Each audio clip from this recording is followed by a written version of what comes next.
नमस्कार साथियों, मैं राहुल जोशी आप सभी का पहाड़ एक्सप्रेस में हार्दिक स्वागत और अभिनंदन करता हूं। आज हमारे साथ स्टूडियो में अमित जोशी जी मौजूद हैं, जिन्हें कि अभी आम आदमी पार्टी ने प्रदेश उपाध्यक्ष की एक बहुत अहम भूमिका दी है। आज अमित जोशी जी के साथ हम 2022 के चुनावों को देखते हुए एक रणनीतिक और एक चुनाव अहम मुद्दों पर उत्तराखंड और पहाड़ के अहम मुद्दों पर चर्चा करेंगे।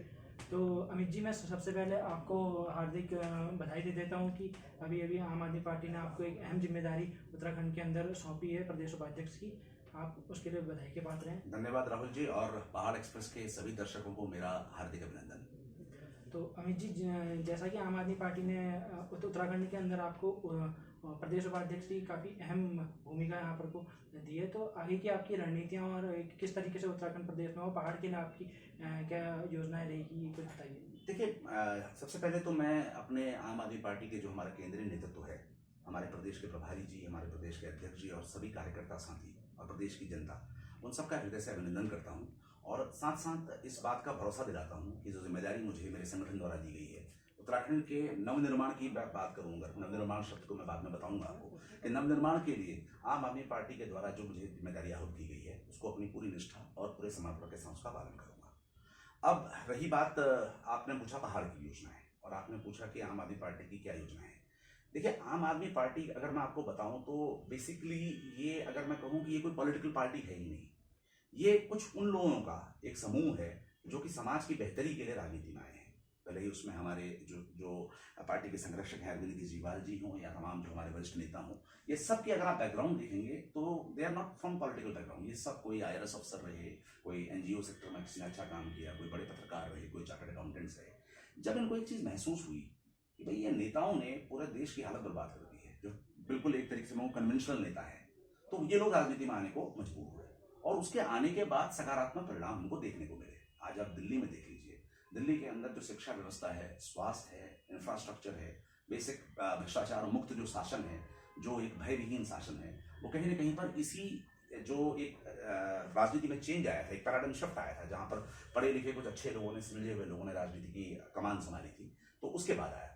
और अब जब हम उत्तराखंड की बात करते हैं तो उत्तराखंड में मैं अगर ये कहूँ कि घनघोर निराशा वाले अंधेरे में डूबा हुआ उत्तराखंड 20 साल से, हम आज बेसिक जो सुविधाएं हैं, बेसिक सुविधाएं, अच्छे स्कूल, अच्छे स्वास्थ्य, अच्छा इंफ्रास्ट्रक्चर, हमारे बच्चों के लिए रोजगार, इन सब चीज़ों के लिए जब हम संघर्ष करते हैं तो उसमें एक इस घनघोर निराशा के माहौल में हमको आम आदमी पार्टी उत्तराखंड के लिए एक सूरज की किरण सी दिखती है, जहां पर हम अच्छे स्कूल, अच्छे अस्पताल, अपने युवाओं के लिए रोजगार, अपने जो छात्र हैं उनके लिए एक अच्छी एंटरप्रेन्योरशिप की ट्रेनिंग, तमाम तरीके के जो बुजुर्ग हैं उनके लिए सुविधाएं, वो सब हम प्रदान कर सकते हैं। और इस पहाड़ में वाकई में अगर मैं कहूँ कि आम आदमी पार्टी या अमित जोशी सिर्फ एक निमित्त मात्र है पहाड़ की सेवा करने का, और हम सब लोग, जब हमें इस जनता का एक निवेदन हुआ, एक जनता का आदेश प्राप्त हुआ, या कहीं ना कहीं से हम लोगों को एक संदेश महसूस किया गया विभिन्न सर्वे द्वारा कि भाई उत्तराखंड की जनता जो है वो चाहती है कि आम आदमी पार्टी आकर के यहाँ पर कुछ अच्छा करे, तो उसके बाद फिर हम यहाँ पर आए हैं। और अभी हमारी जो सारी योजनाएं हैं वो पूरे उत्तराखंड को लेकर के, जिसमें सभी क्षेत्रों का समावेश होगा, उसके लिए हम लोग अपनी तरफ से नीतियां बना रहे हैं। और जिस तरीके से हम लोगों को रिस्पॉन्स मिल रहा है, जनता का जो उत्साह, स्पेशली युवा वर्ग का जो उत्साह दिख रहा है हमको, वो वाकई में अनुकरणीय है। आप भी देख रहे हैं कि आप ही ने कल इस पोस्ट को डाला तो कितने सारे लोगों के सवाल आए हैं, और अपने आप में ये दिखाता है कि आम आदमी पार्टी के प्रति एक जो भरोसा है वो युवाओं के अंदर और इस प्रदेश की जनता के अंदर जाग चुका है। जैसा कि आपको पता है कि कल हमने जब आपकी ये पोस्ट डाली कि हमारा इंटरव्यू है करके अमित जोशी जी के साथ, तो कई सारे सवाल हमारे पास आए, तो उनमें से एक अहम और बहुत ज़रूरी क्वेश्चन जो उत्तराखंड के लिए है कि जो मातृशक्ति ने उत्तराखंड की मातृशक्ति के द्वारा पूछा गया है कि जो नशे के जो उत्तराखंड में नशे का जो ग्राफ है वो दिन पर दिन बढ़ रहा है इस पर, और दूसरा है कि पलायन पर, क्योंकि मातृशक्ति ये चाहती है कि उनका जो बेटा है, उनकी जो बेटियां हैं, वो अपने घर में रह करके काम करें, जो दिल्ली या बड़े महानगरों में जा करके जॉब्स करते हैं, तो उन्हें उत्तराखंड में प्रोवाइड हो जाए। तो इस पर आपका क्या रणनीति रहेगी और क्या कहना है? देखिए, ये बात वाकई में बड़े दुर्भाग्यवश है कि उत्तराखंड के युवाओं के अंदर नशे के लिए बहुत ज़्यादा रुझान बढ़ रहा है। और अगर आप देखें कि पहले तक तो यहाँ पर एक सामान्य नशा था, अब तो केमिकल नशा भी आपको देखने लग गया है, और यहाँ छोटे छोटे गाँव में भी बच्चे नशे की ओर जा रहे हैं। लेकिन नशे की अगर आप साइकोलॉजी को समझेंगे कहीं पर, तो नशे का जो रूट कॉज होता है वो कहीं ना कहीं निराशा से निकलता है। जब एक युवा के पास करने को कुछ नहीं होता, जब उसको लगता है कि मेरा भविष्य अंधकारमय है, जब उसे लगता है कि उसे रोजगार नहीं मिल पाएगा, जब उसकी ऊर्जा का हम सकारात्मक रूप से इस्तेमाल नहीं कर पाते हैं, तो वो अपने आप नशे की ओर भागता है। तो नशे से मुक्त पाने के लिए तो 2 काम हमें करने पड़ेंगे। सबसे पहले तो युवाओं की ऊर्जा को सकारात्मकता की ओर ले जाना पड़ेगा, उनके लिए रोजगार का क्रिएशन करना पड़ेगा, उनके लिए उनके मन में एक उम्मीद जगानी पड़ेगी, और उसके साथ साथ हमें पुलिस और प्रशासन के साथ साथ नशे के कारोबारियों पर कड़ी कार्रवाई करनी पड़ेगी। जैसा कि देखा गया है, इसमें कई बार ढील ढिलाई भी पुलिस की तरफ से देखी जाती है कि पकड़ा जाता है नशे के कारोबारियों को, लेकिन उनको कुछ समय बाद छोड़ दिया जाता है। इस तरह की चीज़ों को किसी भी रूप में उत्तराखंड देवभूमि के अंदर बर्दाश्त नहीं किया जाना चाहिए। और आम आदमी पार्टी अगर जब सरकार में आएगी तो नशे के कारोबार के खिलाफ, और जाहिर सी बात है युवाओं की ऊर्जा को सकारात्मकता को ले जाने के लिए हम पूरा संघर्ष करेंगे। अब दूसरा सवाल आपका था पलायन पर। देखिए, कोई भी व्यक्ति या कोई भी माँ नहीं चाहती कि उसका बच्चा जो है बाहर जाए, लेकिन कहीं ना कहीं पर हमको इसको बड़े बड़े एक कैनवास में समझना पड़ेगा। हमारा मानना यह है कि हर व्यक्ति को उसकी क्षमता के हिसाब से अगर काम मिल जाएगा तो वो बाहर जाएगा ही जाएगा। पलायन के लिए देखिए, सबसे बड़ी बात है, अगर कोई व्यक्ति बहुत हायर एजुकेशन लेकर के अमेरिका पढ़ने जाता है और वो अमेरिका में जाकर के हमारे देश का नाम रोशन करता है, तो मैं इस बात को पलायन नहीं मानता, क्योंकि जाहिर सी बात है उसको वो मौके वहां पर मिल रहे हैं, उसको वो कैनवास बड़ा मिल रहा है, और वो वहां से अपनी मातृभूमि के लिए, अपनी देवभूमि के लिए बाकायदा फंड्स से लेकर के और कई सारी मदद कर रहा है। तो वो ये पलायन नहीं, बल्कि हम उसको नाम रोशन करना कहते हैं। लेकिन पलायन का मतलब ये होता है कि जब एक लेस क्वालिफाइड पर्सन या एक गरीब आदमी अपने घर, अपने जंगलों, अपनी खेती बाड़ी को छोड़ करके मजबूर होता है महानगरों में जाने को, और महानगरों में जाके छोटे छोटे काम करके छोटे छोटे कमरों में संघर्ष करने को। अगर उस व्यक्ति को हम वो सुविधा प्रदेश के अंदर दे पाए। अब देखिए, प्रदेश जो है ना बहुत ही अगर मैं कहूँ, इस प्रदेश के अंदर संभावनाएं बहुत कुछ है। यहाँ पर आप टूरिज्म में बहुत कुछ कर सकते हैं, यहाँ पर आप ऑर्गेनिक फार्मिंग के अंदर बहुत कुछ कर सकते हैं, यहाँ पर अंदर आप बायोफ्यूल्स के अंदर बहुत कुछ कर सकते हैं, यहाँ पर अपने आप में एक IT हब बनाया जा सकता है, एक आयुर्वेदिक हब बनाया जा सकता है, और इस तरह की बातें पिछली सरकारों द्वारा कई बार की भी गई। लेकिन चूंकि उनकी कभी पॉलिसी में रहा ही नहीं है, उनकी पॉलिसी में हमेशा रूल करना और कैसे दूसरी पार्टी को हम डिफेम करें ये रहा, तो कभी मौके पे बात हो ही नहीं पाई, मुद्दे पे बात हो ही नहीं पाई। अदरवाइज आप देखिए कैसे हमारे यहाँ से 400 किलोमीटर दूर, अल्मोड़ा से 400 किलोमीटर दूर दिल्ली पड़ता है, वहां पर कैसे हम रोजगार दे रहे हैं, वहां पर किस तरीके से हम लोग जो है अच्छे स्कूल बना पा रहे हैं, हम अच्छे अस्पताल बना पा रहे हैं। पलायन जो है वो अपने आप में इन सब चीजों का एक बाई प्रोडक्ट है। जब तक हमारे पास एक अच्छा स्कूल नहीं होगा, जो माँ बाप हैं, जो बेचारा कम कमाने वाला व्यक्ति है, वो भी अपने बच्चों को पढ़ाने के लिए बाहर जाएगा। जब तक हमारे पास एक अच्छा अस्पताल नहीं होगा तो मजबूरी होगी बाहर जाने की। हमारे गांव को जो खेती किसानी होती थी वो पूरी तरीके से बर्बाद कर दी गई है। यहाँ तक है कि आप यहाँ इसी प्रदेश के और इसी शहर के निवासी हैं, आप देख रहे हैं कि किस तरीके से बंदरों, सुअरों, जंगली जानवरों ने हमारी पूरी खेती बाड़ी को उजाड़ दिया है। यहाँ पर अब कुछ भी उगाने लायक नहीं रहा। एक व्यक्ति अगर जब एक गांव में रहता था और वो अगर लेस क्वालिफाइड भी था, वहां रहता था, कम पढ़ा लिखा था, लेस स्किल्ड था, वो अपने घर में खेती बाड़ी करके अपने परिवार का भरण पोषण बहुत अच्छे तरीके से कर सकता था। उसको अगर हम सुविधा देते, उसको अगर हम बिजली की सुविधा देते, उसको अगर हम पानी की सुविधा देते, उसको अगर हम अच्छा स्कूल देते, उसको अगर हम अच्छा अस्पताल देते, तो वो क्यों छोड़ के जाता। अब ये काम तो सरकार का है ना, ये अच्छी सुविधाएं देना काम तो सरकार का है। भाई कोई भी व्यक्ति हो, भले ही वो कमा रहा है या वो नहीं कमा रहा है, वो किसी न किसी रूप में सरकार को टैक्स देता है। अगर आप कोई भी चीज खरीदते हैं, अगर आप 5 रुपए का बिस्किट का पैकेट भी खरीदते हैं तो उस पर भी आप टैक्स दे रहे हैं सरकार को। तो सरकार की ये जिम्मेदारी बनती है कि वो ये बेसिक जो मूलभूत सुविधाएं हैं, जो एक व्यक्ति का मानवीय अधिकार है, वो उनको दे।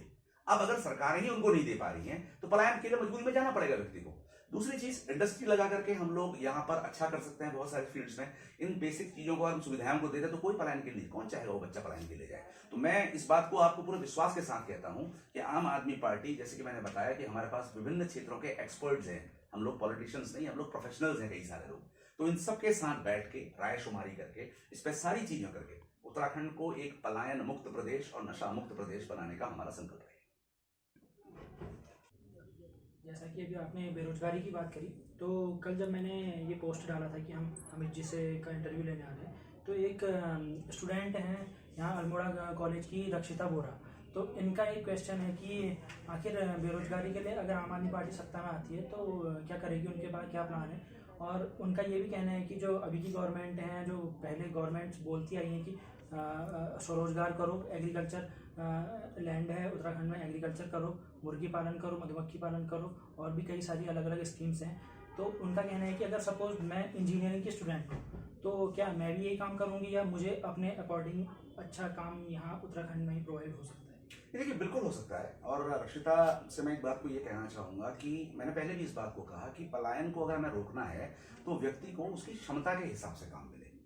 भाई अगर कोई व्यक्ति लेस स्किल्ड है या कोई व्यक्ति जो है अपना काम कर सकता है, जिसकी इच्छा है करने की, मुर्गी पालन की या एग्रीकल्चर की, उस पर कोई दिक्कत नहीं है, उसको उसकी सुविधाएं मिलनी चाहिए। लेकिन जैसे कि अगर कोई वाकई में इंजीनियरिंग करा हुआ बच्चा है, वो चाहता है कि मैं इंजीनियरिंग फील्ड में काम करूँ, तो उसके लिए हम लोगों को एक नई सिरे से प्लानिंग करनी पड़ेगी। देखिए उसमें दो तरीके की चीजें आपको समझना पड़ेगा। पहाड़ में अगर आप ऊपर चले जाएं पहाड़ी क्षेत्र में, तो वहां पर आईटी इंडस्ट्री की तमाम सुविधाएं हैं। अगर हम नेट की सुविधाएं दे दें, ब्रॉडबैंड अगर अच्छा करें, लेकिन दुर्भाग्य देखिए आज हमारा पूरा डिजिटल भारत, डिजिटल इंडिया के युग में भी आपको कई जगह पे सिग्नल्स नहीं आते।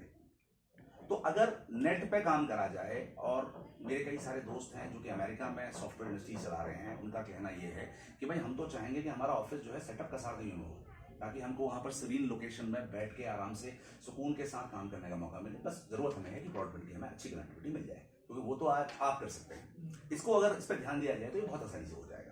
दूसरी चीज जो है, जो बाकी स्ट्रीम्स के बच्चे हैं, जैसे इंजीनियरिंग में मैकेनिकल है या और भी जो स्ट्रीम्स हैं, उनके लिए क्या है, देखिए जब सिटकुल बनाया गया नीचे तराई में, और सिटकुल बनाने का उद्देश्य ये था कि वहां पर इंडस्ट्री आएगी और इंडस्ट्री आकर के हमारे युवाओं को रोजगार देगी। लेकिन जो उसकी भावना थी, उसकी भावना का अनुपालन कहीं नहीं हुआ। अगर आप अभी देखें तो सरकारी आंकड़ों में आपको ये मिलेगा कि 70% रोजगार सिटकुल में उत्तराखंड के लोगों को मिल रहा है, लेकिन उसमें जो मैक्सिमम लोग हैं वो लेबर क्लास है। जो आप आधिकारिक वर्ग में जाएंगे, जो मैनेजर्स जाएंगे, जो इंजीनियर्स जाएंगे, जो टॉप के लोग जाएंगे, वो आपको अधिकतर बाहर के दिखते हैं। तो जब हमारी सरकार आएगी तो हम ये इस बात को पूर्ण रूप से अनुपालित करेंगे कि भाई हायर पोजीशंस में भी उत्तराखंड के लोग स्टेक होल्डर्स बने, उत्तराखंड के बच्चे स्टेक होल्डर्स बने। उसके अलावा पहाड़ में छोटी छोटी परियोजनाएं चला के, छोटे छोटे डैम्स बना के, छोटे छोटे तरह के इनोवेटिव प्रोजेक्ट्स ला करके पहाड़ के युवाओं को पहाड़ के अंदर भी रोजगार दिया जा सकता है। उसके लिए भी हमारी पार्टी पूरी तरीके से प्रयास करेगी। और मैं ये विश्वास दिलाता हूँ कि जो पहाड़ का युवा है, मैं बार बार बोलता हूँ कि पहाड़ का पानी और पहाड़ की जवानी वो दुर्भाग्य के पहाड़ के काम नहीं आई।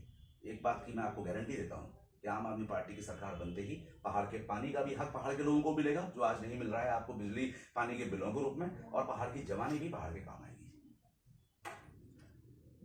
तो सर एक और क्वेश्चन हमारे बीच आया है। ये क्वेश्चन है तेज कृष्ण मर्तोलिया, ये डीडीहार से बिलोंग करते हैं।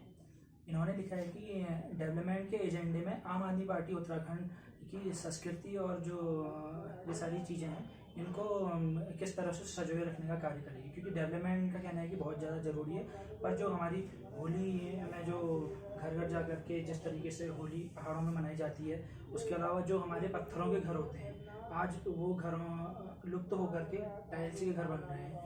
बाकी इसके अलावा इन्होंने कहा है कि जैसे हरेला पर्व हमारे वहाँ विशेष तौर पर हरेला, घुघुतिया और कई सारे ऐसे पहाड़ी पर्व हैं जिनका काफ़ी महत्व है, परंतु ये कहना है कि छठ पूजा के दिन छुट्टी दी जाती है, जिसका उत्तराखंड और पहाड़ से कुछ भी लेना देना नहीं है। मगर वहीं अगर हम हरेले को देखें या घुघुतिया त्योहार को देखें तो उसको आज के सरकारें भूल चुकी है। तो क्या इस जो उत्तराखंड की संस्कृति को संभालने का कार्य है, तो क्या आम आदमी पार्टी उत्तराखंड की संस्कृति को संभाल सकती है? बिल्कुल। देखिए आपके सवाल में दो सवाल छूटे, मैं दोनों का जवाब सिलसिलेवार देता हूँ। जब आप उत्तराखंड की संस्कृति की बात करते हैं तो मैं इस बारे में यकीनन कह सकता हूँ कि ये शायद पूरे विश्व में सबसे ज्यादा अनूठी और सबसे ज्यादा डाइवर्सिफाइड संस्कृति हमारे पास है। और ये इसका संरक्षण न सिर्फ हमारे पूर्वजों की धरोहर के लिए इसका संरक्षण करना जरूरी है, बल्कि इसके संरक्षण के साथ साथ हम टूरिज्म के कई आयामों को छू सकते हैं। आज आप देख रहे होंगे कि लोग जो है 5 स्टार होटल्स में घूम के, रिजॉर्ट्स में घूम के आज जा चुके हैं। अब उनको एक डाइवर्सिफाइड और एक डिफरेंट तरह का टेस्ट चाहिए टूरिज्म के लिए। तो हम अगर अपनी आप देखिए अल्मोड़ा का दशहरा पूरे विश्व में विख्यात है।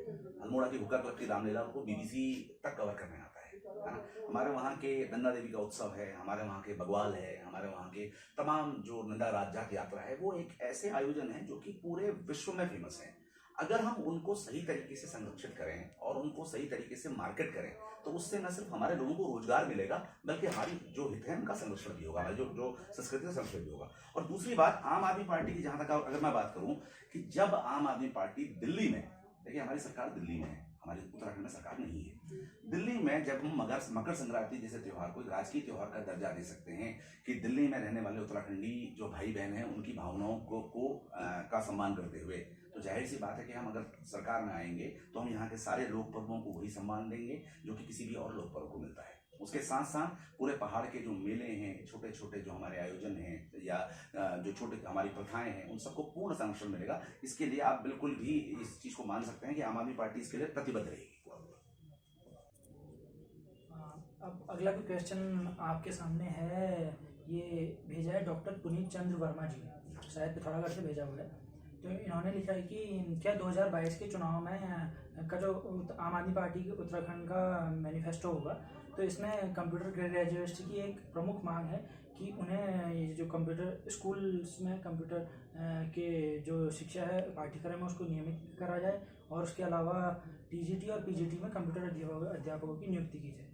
तो क्या इसमें क्या कहना है? नहीं, इसमें ये बड़ा आश्चर्य की बात है कि ये अभी तक किया क्यों नहीं गया। मतलब जिस युग में हम लोग रह रहे हैं, ये डिजिटल इंडिया का युग है, ये मोदी जी का युग है, जहाँ पर वो कहते हैं कि भाई सब कुछ डिजिटल करो, कैशलेस कर लो सारा, है ना। और उसके बाद हम अपने बच्चों को जो क्लास में 6, 7, 8 में पढ़ रहे हैं, उनको अगर हम सरकारी स्कूल के बच्चों को अगर हम कंप्यूटर की शिक्षा नहीं दे पा रहे हैं तो हास्यास्पद है। बीच में जहाँ तक मुझे लगा था कि एक सरकार ने एक पॉलिसी निकाली थी कि कुछ कंप्यूटर जो है आनंद फानंद में खरीद लिए गए और हर जगह पे कंप्यूटर्स जो है टीचर्स की नियुक्ति न करने के बजाय वहीं के जो फिजिक्स के टीचर हैं या केमिस्ट्री के टीचर हैं या मैथ्स के पीजीटीज हैं उनसे कहा गया कि भाई आप कंप्यूटर क्लासेस पढ़ाओ। अब सवाल ये है कि जो काम जिसका होता है उसी को करना पड़ेगा ना। तो अगर हम इसमें कंप्यूटर शिक्षा को अनिवार्य करते हैं तो साथ साथ हमें उसके लिए शिक्षकों की जो वेल क्वालिफाइड शिक्षक हैं उनकी व्यवस्था भी करनी पड़ेगी। और अगर हम उनकी व्यवस्था करते हैं तो जाहिर सी बात है उससे हमारा रोजगार भी बढ़ेगा। इस प्रदेश में इतने सारे क्वालिफाइड लड़के हैं, हर साल करीबन 20-22 हज़ार लड़के यहाँ से BCA MCA करके बैंगलोर दिल्ली जाते हैं। अगर हम उनको यहाँ एक मौका दे पाते हैं तो उससे बढ़िया बात और क्या होगी। और उससे जाहिर सी बात है कई सारे एग्जाम्स ऐसे हैं, अब देखिए विडम्बना शिक्षा की बात है तो उसमें थोड़ा ज़्यादा बोलूँगा, कई सारे एग्जाम्स ऐसे होते हैं, सरकारी एग्जाम्स ऐसे होते हैं जिनमें बेसिक क्वालिफिकेशन कंप्यूटर मांगा गया है, जिनमें बेसिक जो फॉर्म भरना है वो ऑनलाइन भरना है। और हमारे स्कूलों के जो ग्रामीण परिवेश के स्कूल के बच्चे हैं वो 12वीं पास कर लेते हैं लेकिन उनको तब भी कंप्यूटर में एक फॉर्म भरना नहीं आता। तो ये विडंबना इस प्रदेश में रही गई है। इसीलिए तो आम आदमी पार्टी चाहिए। आम आदमी पार्टी जो चाहिए आपको वो इसीलिए तो चाहिए कि जो सारे एक तरीके से नकारात्मक काम हुए इन सबको ठीक करने के लिए। अब हमारे दिल्ली के स्कूल देखिए, हमारे वहाँ पांचवी में पढ़ने वाला बच्चा जो है वो बात करता है कि किस तरीके से मैं ऐप बनाऊं, वो बात करते हैं रोबोटिक्स की, वो बात करते हैं 6ठी क्लास 7वीं क्लास से बात हो जाती है कि भाई एंटरप्रेन्योरशिप के लिए करियर काउंसलिंग की फ्यूचर क्या है। और यहाँ हमारे गांव के बच्चों को 12वीं तक में अगर कंप्यूटर नहीं आ रहा है तो डूब मरने की बात है अभी तक की सरकारों के लिए। और किसी भी रूप में हम इस पर जरूर जो है तो एक शिक्षा से जुड़ा हुआ विषय है और शिक्षा हमारी प्राथमिकता रही है, तो इसमें हम बहुत ही जल्दी और जैसे ही हम लोग ताकत में आते हैं वैसे ही हम इसमें काम करेंगे। तो आपका ये जैसे शिक्षा को लेकर के जो आपका मुद्दा है इसी को लेकर के हमारा एक अगला प्रश्न है। ये क्वेश्चन हमें एक छोटी सी लड़की ने भेजा है, यहीं SSG कैंपस अल्मोड़ा में अभी BSc या BA फर्स्ट ईयर की स्टूडेंट है, दिशा रावत नाम है इनका। तो इनका ये कहना है कि उत्तराखंड में डेवलपमेंट होना बहुत ज़रूरी है और इसकी शुरुआत शिक्षा से होनी बहुत ज़रूरी है, क्योंकि शिक्षा ही सभी चीज़ों में मतलब आदमी की गुणवत्ता को बढ़ाने का कार्य करती है। तो इन्होंने कहा है कि जो स्कूल्स में जो हमारे सरकारी स्कूल्स हैं इसमें जो बच्चे हैं कई सारे बच्चों को फाइनेंशियली प्रॉब्लम होती है जिस वजह से वो स्कूल नहीं जा पाते हैं। और दूसरा इनका कहना है कि जो बच्चे वहाँ स्कूल जाते हैं तो स्कूल में ऐसी व्यवस्थाएं नहीं है कि वो अच्छे से पढ़ाई कर सके, उनको पढ़ाई का अच्छा माहौल मिल सके। कई जगह आपने अभी देखा है कि उत्तराखंड बनने के 20 साल पूरे हो चुके हैं मगर स्कूल्स में छत नहीं है कई जगह। कई मतलब ऐसी स्थिति है स्कूल्स की, गवर्नमेंट स्कूल्स की काफ़ी दयनीय स्थिति में है कई सारे स्कूल। तो इनका ये भी कहना है कि जो स्कूल्स में एक तो कहना है कि जो टीचर्स हैं उनको मतलब पुरानी पद्धति के हिसाब से पढ़ा रहे हैं। अभी जो मॉडर्नाइजेशन है उसमें टीचर्स को भी अभी फिर से हर साल मॉनिटरिंग करने की उनकी ज़रूरत है जिससे कि वो भी बच्चों को अच्छी शिक्षा मुहैया करा सकें। तो आप दिशा के इस क्वेश्चन का क्या? नहीं, बड़ा गंभीर सवाल पूछा है दिशा ने और वाकई में अगर हमारे युवा इस तरह के सवालों और इस तरह के संवाद कर रहे हैं तो ये उत्तराखंड के लिए बड़े बेहतरी का संकेत है। देखिए, शिक्षा किसी भी देश के लिए, किसी भी प्रदेश के लिए सबसे पहली प्राथमिकता होनी चाहिए। और मैं इस बात के लिए बड़ा गौरवशाली महसूस करता हूँ कि मेरी पार्टी आम आदमी पार्टी एकमात्र ऐसी पार्टी है जिसने शिक्षा को एक मुद्दा बनाया। आप पिछले 70 साल के भारत में देख लीजिए, जब चुनाव लड़ा जाता है तो जाति पे, धर्म पे, संप्रदाय पे और तमाम बातों पे लड़ा जाता है। आम आदमी पार्टी एक ऐसी पार्टी आई जिसने स्कूलों पे चुनाव लड़ा कि भाई हमने अच्छे स्कूल बनाए हैं, अगर आपको लगता है तो ठीक है हमें वोट दीजिए, अगर आपको नहीं लगता तो मत दीजिए। और रिजल्ट आपने देखा, हमने काम किया, इसलिए हम इस तरीके से जीत के आए तीसरी बार। अब जहां तक बात आई शिक्षा की, क्योंकि समाज, कोई भी समाज का निर्माण ना बच्चा करता है, और जो बच्चा है वो जब तक कि अगर अच्छी उसकी फोस्टरिंग नहीं होगी, अच्छा स्कूल में नहीं जाएगा, तो वो आगे कैसे बढ़ पाएगा। अब ये सवाल जो आप हमसे पूछ रहे हैं, वैसे इस सवाल को पूछना चाहिए हमें 20 साल में रही हुई कांग्रेस और बीजेपी की सरकारों से, कि आखिर करा क्या इन्होंने। मतलब आखिर आज 20वीं सदी, ये हम 21वीं सदी में जी रहे हैं और 20 साल बन गए उत्तराखंड के, और आज भी अगर हमारे पास ढंग की छतें नहीं हैं, हमारे बच्चों को अगर टाट में बैठ के पढ़ना पड़ रहा है, हमारे बच्चों के लिए वहां पर बेसिक कंफर्ट के साधन नहीं है, तो फिर उन्होंने करा क्या। और जहां तक रही बात शिक्षकों की, मैं इस बात को मानता हूं कि हमारे शिक्षक बड़े काबिल है। जो भी एक गवर्नमेंट टीचर होता है ना, वो बड़ी मेहनत से बनता है, तमाम तरीके से बीएड करना पड़ता है, टीईटी करना पड़ता है, उसके बाद आप देखेंगे दे आर वेरी स्कॉलर्स, बहुत अच्छे हैं, लेकिन वो भी डिमोरलाइज हो गए हैं। वो इसलिए डिमोरलाइज हो गए हैं कि भाई आप उनको सुविधाएं नहीं दोगे, आप उनको एक तरीके से कहीं पर एक माहौल नहीं दोगे, आप उनके लिए, बच्चों के लिए बेसिक वो नहीं, इंफ्रास्ट्रक्चर नहीं दोगे, तो बच्चा आएगा कहां से। अब विडंबना देखिए, सबसे बड़ी विडंबना ये है कि एक इतना बड़ा क्वालिफाइड बच्चा जब टीचर बनता है, एक स्कूल में जाता है, तो वहां आपने देखा होगा कई सारे गाँव में स्कूल है जहां 2-3 टीचर हैं, बच्चे पढ़ रहे हैं 10 या 20 बच्चे। आखिर ऐसा क्या हो गया कि एक व्यक्ति को, जो आम आदमी है, उसका कॉन्फिडेंस खत्म हो गया सरकारी स्कूलों से, जबकि वहां पर ज्यादा क्वालिफाइड आदमी है। मैं तो आज बोलता हूँ कि हमारे टीचर्स जो है, हमारे गौरव में कई सारे मेरे दोस्त हैं जिन्होंने बाकायदा शिक्षा के क्षेत्र में इतना बढ़िया काम किया है उत्तराखंड के अंदर, कि उन्हें राष्ट्रपति पुरस्कार से लेकर के तमाम तरीके के जो है अच्छे अवार्ड्स मिले हैं। और जब मैं उनसे बात करता हूँ तो वो वाकई में बहुत गंभीर दिखते हैं। लेकिन चिंता ये है कि वो तो एक साधन है, संसाधन कौन देगा? संसाधन तो सरकार देगी ना। लेकिन जब सरकार की प्राथमिकताओं में खनन, शराब, नशा, धर्म, जाति, ये सब चीजें रहेंगी, तो फिर कहां से शिक्षा को मुद्दा बनेगा। तो इस बारे में ये जो मैं पहले बोल रहा था कि एक उगता हुआ सूरज की जो किरण हमें दिखाई दे रही है, दिशा से जरूर ये कहिएगा कि अगर इस जैसे युवा साथी अगर आम आदमी पार्टी का साथ देंगे, तो मैं आपको ये गारंटी दे रहा हूँ कि एक बेहतरीन प्रदेश हम बनाएंगे। शिक्षा हमारी प्राथमिकता है, स्वास्थ्य हमारी प्राथमिकता है, और उसमें तुरंत आप रिजल्ट देखेंगे। इसमें एक सवाल हमारे पास संविदा शिक्षकों का भी आया है, जो कि गेस्ट फैकल्टीज यहाँ हमारे डिग्री कॉलेज में उच्च शिक्षा में भी पढ़ा रही हैं, तो उनका भी सवाल है। और साथ ही जो स्कूली माध्यम पे गेस्ट फैकल्टी 1-1 साल के लिए रखी जा रही हैं, उनका भी यही सवाल है कि आखिर हमें क्या प्रॉपर नियुक्ति मिल पाएगी। और इसके अलावा ये है कि कई सारी वैकेंसीज खाली हैं, उनका कहना है कि कई सारी वैकेंसीज खाली हैं, उसके बावजूद भी नियुक्ति नहीं मिल पा रही। तो क्या सरकार में आकर के आम आदमी पार्टी ये सारी नियुक्तियों को भरने का कार्य करेंगी? देखिए, ये बड़ा दुर्भाग्यपूर्ण बात है कि फिर शिक्षा जो है इस प्रदेश की प्राथमिकता नहीं रही कभी। आम आदमी पार्टी की पहली प्राथमिकता है बेहतर शिक्षा, भले वो स्कूली शिक्षा हो या बेहतर वो कॉलेज की शिक्षा हो। और ये एक बहुत बड़ा इशू है। आप देखिए, ये प्रदेश की स्थिति इस समय जो बनी हुई है कि भाई उधार लेकर के तो हम लोग तनख्वाह दे पा रहे हैं आज की डेट में, कोई विजन नहीं है किस तरीके से फंड्स का यूटिलाइजेशन हो, किस तरीके से बजट का एलोकेशन किस पार्ट पर ज्यादा हो, कहीं पर कोई सोच नहीं है। जब ऐसी सोच लेके सरकारें चलेंगी तो कहां से इन लोगों का भला हो पाएगा? इन लोगों का भला देखिए, आपको फिर बेसिक पे जाना पड़ेगा। मैं आज आपको एग्जांपल दे रहा था कि कई सारे स्कूल्स ऐसे हैं जहां पर 2-2 टीचर हैं, 10 बच्चे पढ़ रहे हैं। आप उन स्कूलों को अच्छा कर दीजिए ना। हमारे दिल्ली के अंदर जो state of the art schools बने हैं, बड़े बड़े उद्योगपतियों के बच्चे प्राइवेट छोड़ के सरकारी स्कूल में जा रहे हैं। जब उन स्कूलों में संख्या बढ़ेगी, आपको लॉन्ग टर्म और शॉर्ट टर्म दोनों चीजें बता रहा हूँ, मेरा स्कूल सरकारी अच्छा होगा, उन स्कूलों में संख्या बढ़ेगी बच्चों की, हमें उनके लिए अतिरिक्त टीचर्स की आवश्यकता पड़ेगी, ये सारे टीचर्स वहां पर अपने आप एडजस्ट हो जाएंगे।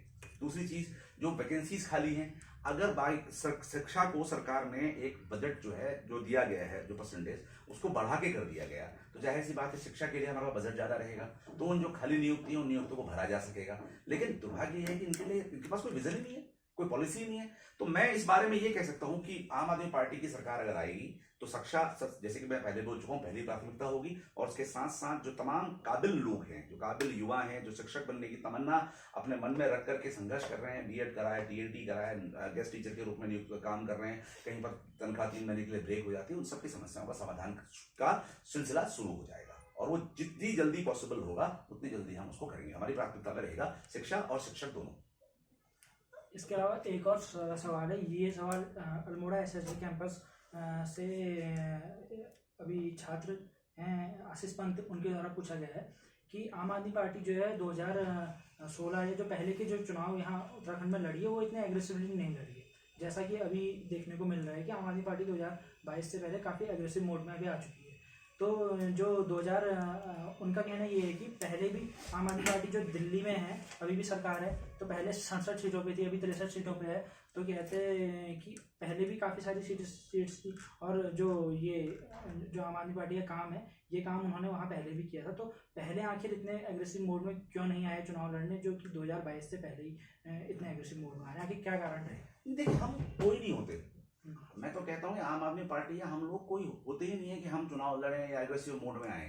ये तो इस देवभूमि की जनता ने तय करना है। देखिए, जब हमने देवभूमि की जनता के साथ संवाद किया विभिन्न सर्वे के माध्यम से, जब सबसे पहले अरविंद केजरीवाल जी द्वारा एक सर्वे कराया गया, तो 62% लोगों ने इस बात को माना कि उत्तराखंड के अंदर कांग्रेस और भाजपा दोनों के राज में विकास के नाम पे शून्य हुआ है, कुछ नहीं हुआ है। और उत्तराखंड की जनता कोई विकल्प उनको नहीं मिल पा रहा है, विकल्प तलाश रही है। अब हुआ भी क्या, हमेशा नेगेटिव पोलिंग हुई। एक आदमी कांग्रेस का विधायक बन के गया, उसने कोई काम नहीं किया, अगली बार लास्ट में वो लोगों के पास जाता है, कहता है इस बार तो नहीं हो पाया, अब अगली बार जरूर मौका देना मुझे।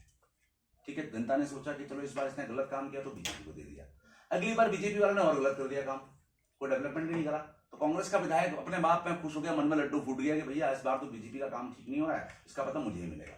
तो मतलब ये नेगेटिव पोलिंग का विक्टिम रही उत्तराखंड की जनता।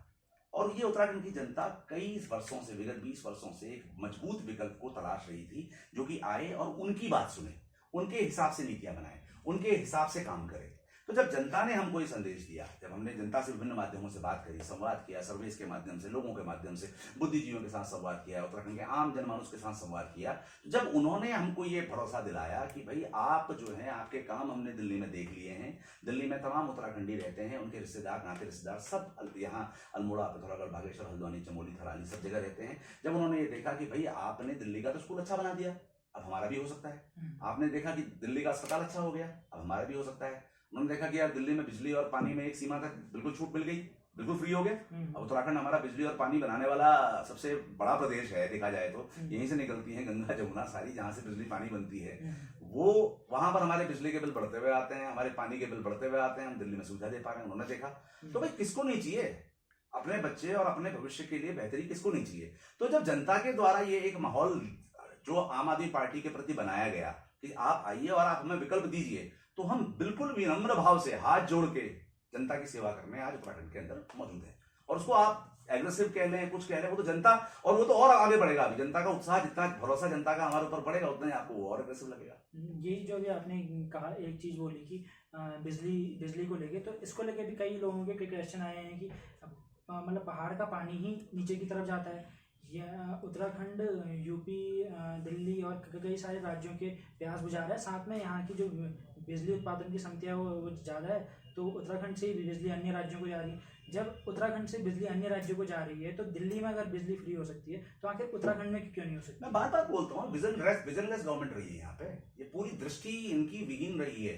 ये तो बहुत कोई मुश्किल काम थोड़ी है। आप समझिए, सवाल का तो जवाब आपने खुद ही दे दिया ना, जब बाहर यहाँ से जाकर के हम अगर फ्री में जनता को दी जा सकती है सुविधाएं, तो यहाँ क्यों नहीं दी जा सकती? उसके पीछे कारण है। आम आदमी पार्टी सत्ता में आती है तो क्या वो यहाँ बिजली को फ्री करने का कार्य करेगी? जैसे आम आदमी पार्टी जनता के हित में लिए गए, देखो आम आदमी पार्टी का एक बेसिक कॉन्सेप्ट है, उनका मानना है कि ये जनता है जो टैक्स देती है, ये जनता है जिसके पैसे से हमारी तनख्वाह आ रही है, भले ही वो मुख्यमंत्री हो, भले ही वो डीएम हो, भले ही वो विधायक हो, भले ही वो कोई भी चीज है, वो जनता जो है, जनता का पैसा है। उस जनता के पैसे को ईमानदारी से, बिना भ्रष्टाचार के अगर हम काम करेंगे तो जनता का पैसा बचेगा, और उस जनता के पैसे से जो बचा हुआ पैसा है, उससे अगर हम जनता को सुविधाएं देंगे, तो जनता के लिए एक तरीके से ये हमारा कर्तव्य है।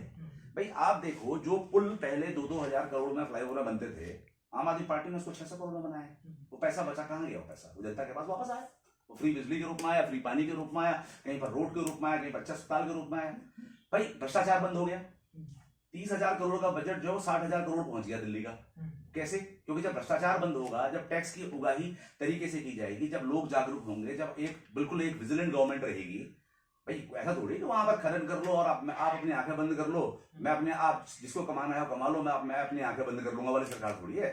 अब जिस प्रदेश में इस तरह की सरकारें रहेंगी, जहाँ के मुख्यमंत्री ये कहते हैं कि मैं अपनी आंखें बंद कर लूंगा, आपको जो कमाना है कमा लो, या एक ऐसे मुख्यमंत्री, वर्तमान मुख्यमंत्री जिनके ऊपर भ्रष्टाचार का आरोप लगा है कि भाई उन्होंने पद बांटने में उगाही करी है, तो ये लोग क्या कर पाएंगे? अब ये जनता को देखना है ना। अब ये जो सवाल है अभी और आप यकीन मानिए, ईमानदारी से काम करिए, बिल्कुल व्यवस्था, जनता का पैसा है, जनता आपको टैक्स के रूप में दे रहा है, जितना आपको डेवलपमेंट करना है करिए, वरना उनको रिटर्न करिए सुविधाओं के रूप में। जनता भी खुश, आप भी खुश, और पूरी दुनिया में वाह भाई।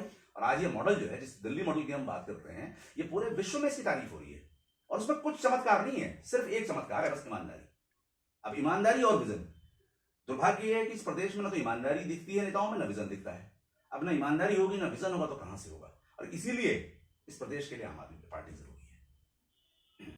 कोरोना का काल में जो कोरोना वॉरियर्स अभी सरकार के द्वारा नियुक्त किए गए और कई वैकेंसीज निकाली गई और उनमें नए लोगों को भर्ती किया गया, तो हमारे सुनने में भी ये आया है और लोगों ने भी अपने क्वेश्चन भेजे हैं कुछ लोगों ने कि कहते हैं कि उन्हें 3 महीने की सैलरी नहीं मिली, 3 महीने में मतलब देर में सैलरी दी जा रही है। आखिर वो कोरोना वॉरियर्स की तरह लोगों की मदद कर रहे हैं और इस कोरोना काल में जो भी कार्य थे और लोगों को के तक राहत पहुंचाने का कार्य था वो उन्हीं के द्वारा किया गया। तो उनको जो ये सैलरी उनकी अगर लेट हो रही है तो इस पर आपका क्या कहना है? ये बड़े दुर्भाग्य की बात है और ये तो वाकई में शर्म की बात है। देखिए, ये कोविड जो महामारी का काल है, इसमें जो सबसे ज्यादा जिन्होंने अपनी जान को जोखिम में डाल के काम किया है, उनमें से हमारे डॉक्टर्स हैं या मेडिकल स्टाफ है, जो पूरा डॉक्टर्स के साथ जो पूरा मेडिकल पैरामेडिकल स्टाफ होता है वो रहता है। उसमें संविदा कुछ भी हो, कोई संविदा वाले हों या कोई भी हो, वो बेचारे वहां पर जाकर के अपने जीवन को जोखिम में डाल के हमारे कोविड के मरीजों की सेवा कर रहे हैं। उसके बाद भी अगर सरकार का उनके प्रति ये रवैया है कि उनको वो समय से तनख्वाह नहीं दे पाते हैं, तो धिक्कार है ऐसी सरकार पे। ये सरकार न तो शिक्षकों के हित में है, नए डॉक्टरों के हित में है, नए छात्रों के हित में है, नए बेरोजगारों के हित में है, तो ये सरकार है क्यों? तो मेरा उन सब जो आपके साथी सवाल पूछ रहे हैं उनसे ये निवेदन है, उनका आह्वान है, आइए उखाड़ फेंकते हैं सरकार को। फायदा क्या है सरकार का? मतलब जहां पर आप कोविड काल देख लीजिए, इस कोविड काल में हमारे प्रदेश के नेताओं के द्वारा, जो महान नेता हैं हमारे प्रदेश के, उनके द्वारा हर दिन एक नया स्टेटमेंट आता है। जब सब कोविड हाई था तो सब खोल दिया, अब जब कोविड खुला सब बंद कर दिया। व्यापारी परेशान है इनसे, डॉक्टर्स की तनख्वाह नहीं दे पा रहे हैं, सरकारी एम्प्लॉइज के लिए तनख्वाह देने के लिए कर्ज ले रहे हैं, भ्रष्टाचार के आरोप हर जगह पे हैं, विधायक इनके गाली देते हैं। तो ये सरकार है क्यों? मेरा वही सवाल है। ये सवाल तो आप मेरा भी पूछिएगा जनता से कि भाई ये सरकार है क्यों? मतलब आखिर सरकार का मतलब ये होता है कि जो वहां के नागरिक हैं उनके हितों की रक्षा करे, उनके हितों का संरक्षण करे। और ये वाकई में बड़ी शर्म की बात है अगर हमारे कोरोना वॉरियर्स को, जो हमारे मेडिकल और पैरामेडिकल स्टाफ के लोग हैं, उनकी नियुक्तियां की जाती हैं और 3 महीने बाद उनको तनख्वाह नहीं दी जाती, तो ये बिल्कुल संवेदनहीनता को दिखाता है सरकार की। और कहीं ना कहीं पर इस बात का तो वाकई में बड़ा, मैं ही क्या, कोई भी एक आम आदमी पार्टी ही छोड़िए, कोई भी आदमी जो सिविल सिटीजन है वो भी इस बात की कड़ी निंदा करेगा। ये तो वाकई में निंदनीय काम है और इसमें सरकार को तुरंत संज्ञान लेकर कार्रवाई करनी चाहिए। आप जिस तरह से बार बार हर एक प्रश्न के बाद ये दावा कर रहे हैं कि आम आदमी पार्टी की सरकार आती है, तो आखिर मैं ये पूछना चाहता हूँ कि आखिर किस तरीके से आम आदमी पार्टी की सरकार आई? क्योंकि आज के दिन में आपका एक भी विधायक नहीं है और जो इससे पहले चुनाव आपने लड़े हैं वो बिल्कुल एग्रेसिव मोड में नहीं लड़े और ना ही आम आदमी पार्टी का इतना वोट परसेंटेज आएगी जिससे कि हम मान सकते हैं कि आम आदमी पार्टी की 2022 में सरकार आएगी। तो आप आखिर किस बिना पे ये दावा कर रहे हैं कि 2022 में आपकी सरकार आएगी? देखिए, आम आदमी पार्टी की सरकार आएगी ये फैसला या ये दावा आम आदमी पार्टी नहीं कर रही है, ये प्रदेश की जनता कर रही है। आपके सारे सवालों के अंदर आपने जो युवाओं से लेकर के, बुजुर्गों से लेकर के, आंदोलनकारियों के सवाल उठाए, उन सबके अंदर एक पहाड़ के प्रति वेदना और वर्तमान व्यवस्था के प्रति आक्रोश व्याप्त है।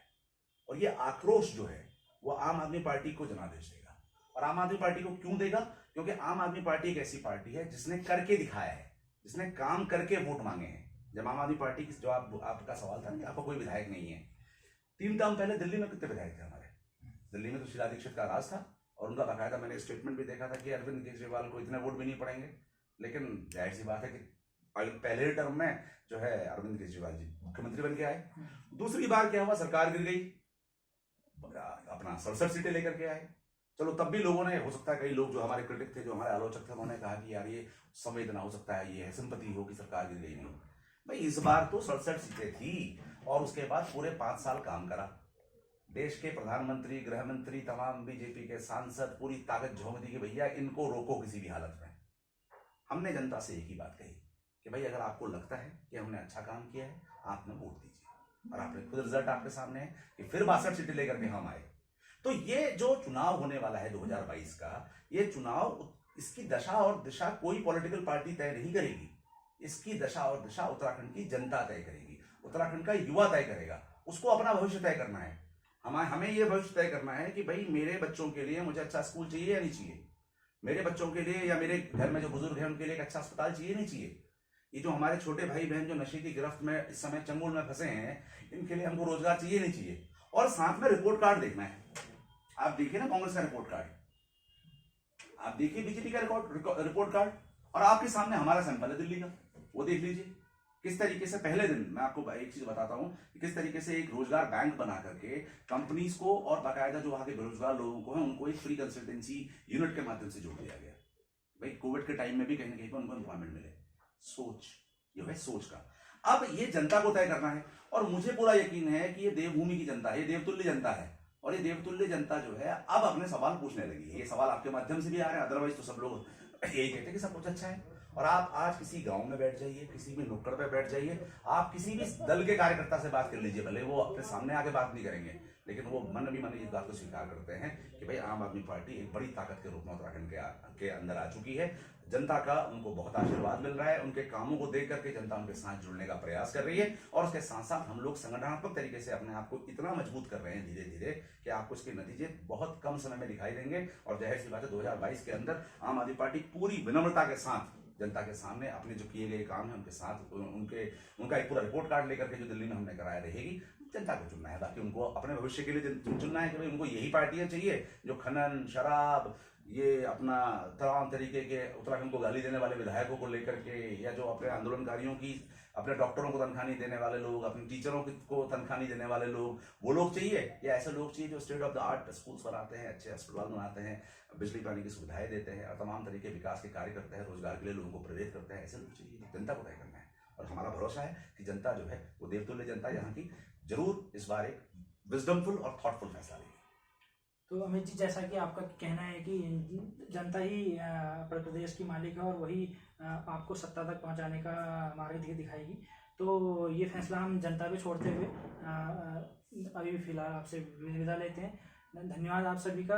तो आज आप सभी ने अमित जोशी जी को करीब से देखा पहाड़ एक्सप्रेस के माध्यम से। आप सभी लोग अपने कमेंट और अलग अलग माध्यमों से हमें संपर्क करके अपने सुझाव दीजिएगा। आखिर आगे हमें कौन कौन से इंटरव्यू लेने चाहिए और कैसे कैसे सवाल पूछने चाहिए, और आपके सवालों को हम अलग अलग राजनेताओं तक आगे भी पहुंचाते रहेंगे, चाहे वो किसी भी पार्टी और दल के क्यों ना हो। धन्यवाद। धन्यवाद बहुत बहुत। Thank you Rahul ji, and thank you Pahad express.